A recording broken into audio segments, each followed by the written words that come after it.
નમસ્કાર મિત્રો, હું ભટ્ટ અલ્પેશ યુટ્યુબની આ ચેનલમાં આપ સૌનું સ્વાગત કરું છું. મિત્રો, ભારત દેશની અંદર જો ગણિત શાસ્ત્રીઓની વાત કરવામાં આવે અથવા તો ગણિત વિષયને યાદ કરવામાં આવે તો આપણે સૌથી પહેલાં શ્રીનિવાસ રામાનુજનને યાદ કરવા જ પડે. આપણે જાણીએ છીએ કે એમનું ગણિતમાં યોગદાન ખૂબ અનોખું રહ્યું છે. ગણિતની અંદર ઘણા બધા સંશોધનો એમણે કર્યા છે.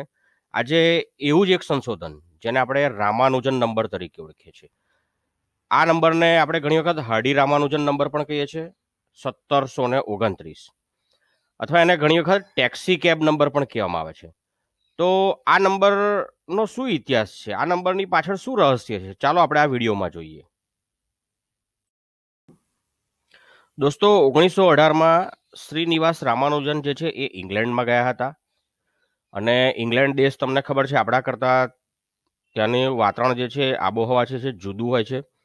આપણે પણ ત્યાં જઈએ તો કદાચ બીમાર પણ પડી જઈએ.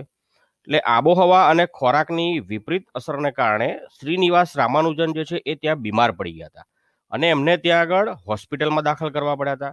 એટલું જ નહીં, તેઓ ત્યાં આગળ પથારીવશ હતા. મિત્રો, અહીંયા આગળ રામાનુજન જે છે એ ઇંગ્લેન્ડમાં હોસ્પિટલાઇઝ હતા, પથારીવશ હતા. એટલે એમને મળવા માટે કેમ્બ્રિજ યુનિવર્સિટીના પ્રોફેસર G.H. હાર્ડી પ્રોફેસર એ જે છે એ શ્રીનિવાસ રામાનુજનને મળવા આવ્યા. હવે જ્યાં પ્રોફેસર હાર્ડી જે છે એ ગાડીમાં આવ્યા હતા અને એમની ગાડી પર નંબર લખેલો હતો 1729. બસ ત્યારથી જ આ ઘટનાની શરૂઆત થઈ. મિત્રો, શ્રીનિવાસ રામાનુજનની નજર કોઈક રીતે આ ગાડીના નંબર પર પડી અને પ્રોફેસર હાર્ડીએ પૂછ્યું કે તમારે આ નંબર વિશે કંઈ કહેવું છે મને? પ્રોફેસર હાર્ડીનો પ્રશ્ન સાંભળીને શ્રીનિવાસ રામાનુજને તરત જ જવાબ આપ્યો, હા, મારે આ નંબર વિશે કંઈ કહેવું છે. આ નંબર જે છે ટેક્સીનો એ ખૂબ જ રસપ્રદ છે. પ્રોફેસર હાર્ડીએ કહ્યું, મને તો આ નંબરમાં કંઈ એવું નવીન લાગતું નથી, તમને શું નવીન લાગે છે?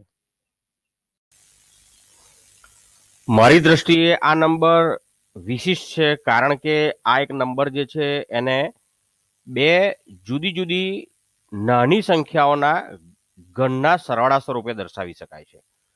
અને એટલું જ નહીં, આ જે નંબર છે એ લઘુત્તમ એવો નંબર છે કે બે જુદી જુદી નાની સંખ્યાઓના ઘનના સરવાળા તરીકે દર્શાવી શકાય છે.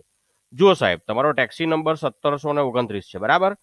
આમાં પહેલી રીતે હું એને આ રીતે દર્શાવી શકું કે 9નો ઘન વત્તા 10નો ઘન, અને એ બંનેનો હું સરવાળો કરું તો મને મળશે 1729. એવી જ રીતે હું આ જ નંબર માટે 12નો ઘન કરું વત્તા 1નો ઘન કરું અને એ જે જવાબો મળે એનો હું સરવાળો કરું તો પણ મને મળશે 1729. એટલે આ એક એવો લઘુત્તમ નંબર છે કે જેને બે નાની નાની સંખ્યાઓના હું ઘનના સરવાળા તરીકે તો દર્શાવી શકું છું, પણ બે જુદી જુદી રીતે દર્શાવી શકાય છે.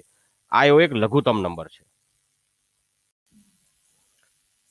દોસ્તો, પ્રોફેસર હાર્ડી ખૂબ જ પ્રભાવિત થયા અને તરત જ પ્રોફેસર હાર્ડીએ આ નંબરને 1729 જે નંબર છે એને રામાનુજન નંબર તરીકે ઓળખાવ્યો. આજે આપણે આ નંબરને હાર્ડી રામાનુજન નંબર તરીકે પણ ઓળખીએ છીએ, અથવા ઘણા લોકો આને ટેક્સી કેબ નંબર પણ કહે છે. મિત્રો,